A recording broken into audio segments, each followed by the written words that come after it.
हमारा first question है that parallactic second is the unit of time, velocity, distance या फिर angle.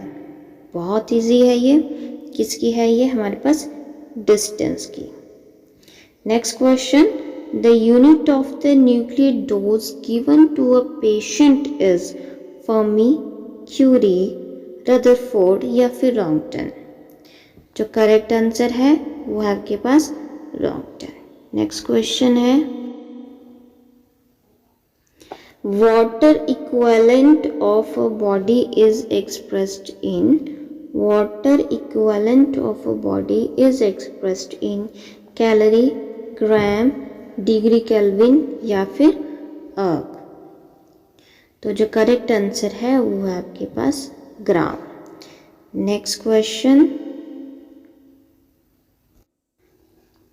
the rad is the correct unit used to report the measurement of the ability of a beam of gamma ray photon to produce ions in a target, the energy delivered by radiation to a target, the biological effect of radiation या फिर the rate of decay of a radioactive source।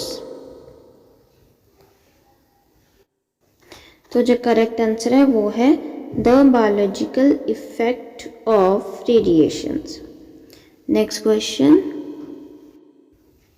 तो हमारे पास next question है that ऐसा unit of the Bohr magnetron क्या है? Ampere, ampere metre square या फिर kgm2 पर सेकेंड। इसमें जो आपका करेक्ट आंसर है वो आपके पास एम्पियर मीटर स्क्वायर, ये यूनिट है बोहर मैग्नेट्रॉन की। नेक्स्ट क्वेश्चन है हमारा that select the pair whose dimensions are same, pressure and stress, stress and strain, pressure and force and power and force।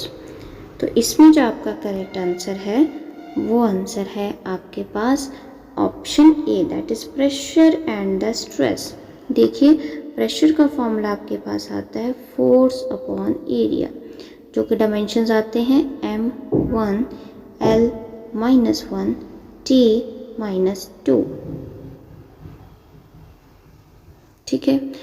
अब अगर बात करें हम स्ट्रेस की, तो स्ट्रेस का आपके पास फॉर्मूला आता है रिस्टोरिंग फोर्स। क्या है आपके पास? Restoring force upon area. उसका फॉर्मूला डालेंगे तो हमारे पास आए m1 l-1 T-2, जो कि सेम प्रेशर की भी यूनिट आई थी। ठीक है, प्रेशर एंड स्ट्रेस दोनों का फॉर्मूला सेम है। तो आपका करेक्ट ऑप्शन आपके पास आता है pressure and stress.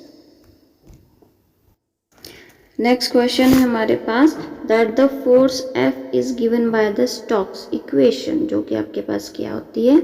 F equal to 6 pi eta R V, then dimensions of viscosity coefficient eta. ठीक है, तो जो ये ईटा है इस फॉर्मूले के अंदर, ये आपके पास क्या है? विस्कोसिटी कोफिशिएंट है। इसके डायमेंशंस पूछे हुए हैं, आप इजीली निकाल सकते हैं, बहुत ही आसान है। तो इस फॉर्मूले से आप पहले तो ईटा निकाल लीजिए। तो ईटा इज इक्वल टू आपके पास क्या आता है?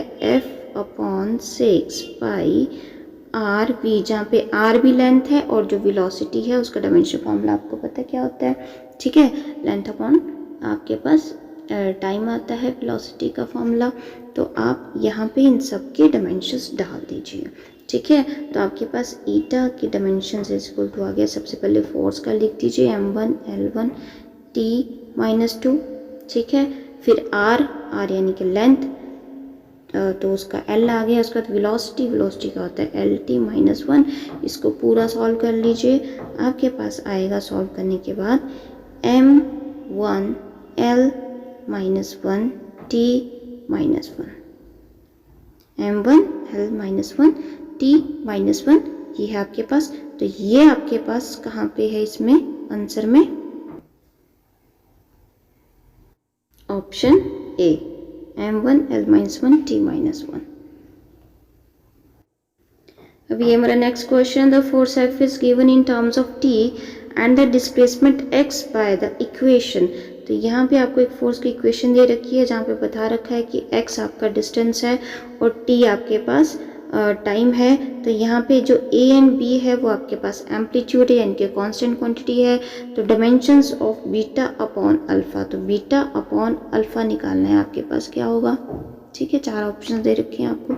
अब इसको आप कैसे देखेंगे, यहाँ पे ध्यान से देख, जो अल्फ़ा एक्स है और जो आपके पास बीटा टी है, ये आपके पास क्या है, आपके पास डायमेंशन लेस है, डायमेंशन लेस है, ठीक है। तो उस हिसाब से आपके पास क्या हुआ कि जो आपके पास अल्फ़ा एक्स है इसके डायमेंशंस क्या है आपके पास, m0, l0, t0, ठीक है। तो जो x आपके पास डिस्टेंस है इसमें, ये जो आपके पास डिस्टेंस है इसको आप उस साइड ले जाएंगे, ठीक है। तो अल्फ़ा इजिकल टू क्या हो गया, 1/x, ठीक है। 1/x यानी कि 1 डिस्टेंस, 1 लेंथ, ठीक है। तो अल्फ़ा की आपके पास क्या है, आपके पास डायमेंशंस आ जाते हैं, अल्फ़ा के डायमेंशंस आ जाते हैं आपके पास 1/l या फिर l-1, ठीक है। सिमिलरली आप बीटा का निकाल लेंगे, बीटा का उधर लेके जाएंगे तो 1/टाइम आएगा, ठीक है। तो वो आपके पास क्या आ गया, t-1, बीटा के आपके पास डायमेंशंस, ठीक है।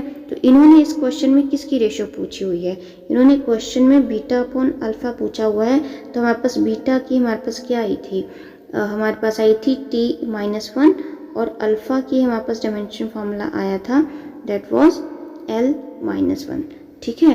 तो आपके पास बीटा अपॉन अल्फ़ा के जो डायमेंशंस आए हैं वो है l-t-1, ठीक है। ये वेलोसिटी के भी होते हैं, ओके। तो ये क्वेश्चन में आपके पास कहाँ पे आ रहा है, m0 l1 t-1, कहाँ पे है, m0 l1 t-1, कौन सा वाला ऑप्शन है, देखिए ध्यान से, ऑप्शन डी है आपके पास।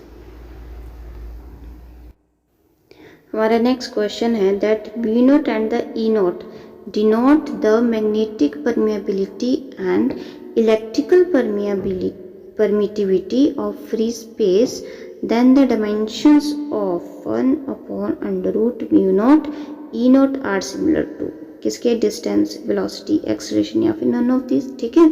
तो यहाँ पे आपको फॉर्मूला दे रखा है दैट इज 1/√μ0 ई नोट, जहाँ पे जो म्यू नोट है वो मैग्नेटिक परमिएबिलिटी है और ई नोट इलेक्ट्रिकल परमिटिविटी है। तो आपको अब इस फॉर्मूले के डायमेंशन निकालना है और देखना है कि इसके डायमेंशन किसके डायमेंशन के बराबर आ रहे हैं, डिस्टेंस के, वेलोसिटी के, डिस्टेंस के, वेलोसिटी के, एक्सेलरेशन के, या फिर कोई भी नहीं, ठीक है। तो मतलब आपको इसको सॉल्व करना पड़ेगा। तो इसके लिए आपको एक तो मैग्नेटिक परमिएबिलिटी की डायमेंशंस पता होना चाहिए और इलेक्ट्रिक परमिटिविटी के डायमेंशंस पता होना चाहिए, ठीक है। तो अगर इसको हम फॉर्मूले में डालते हैं तो आपके पास क्या आ जाता है, तो ध्यान से देखिए, हम √μ0 ε0 के अगर डायमेंशन फार्मूला डालते हैं इसमें तो वो आ जाता है, μ0 का आपके पास है m1 l1 t-2 a²√, ठीक है। इसको मल्टीप्लाई करेंगे हम ई नॉट के डायमेंशन से, वो आता है आपके पास m-1 l-3 t4 a-2 और इसका भी √।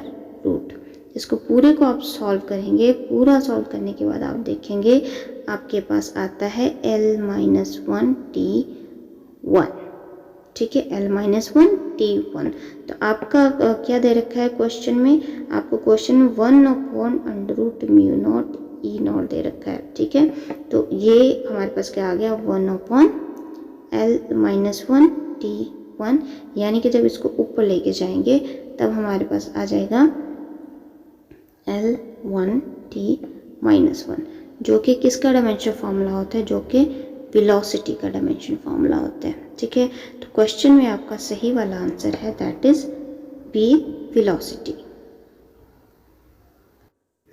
नेक्स्ट क्वेश्चन है हमारा that if E and E0 and H and C respectively represent the electronic charge, permittivity of free space, Planck's constant and the speed of light, then ये वाला जो formula है has the dimensions of, किसके बराबर इसके dimensions आएंगे, pressure, current, angle या फिर एंगुलर मूवमेंट के बराबर, ठीक है।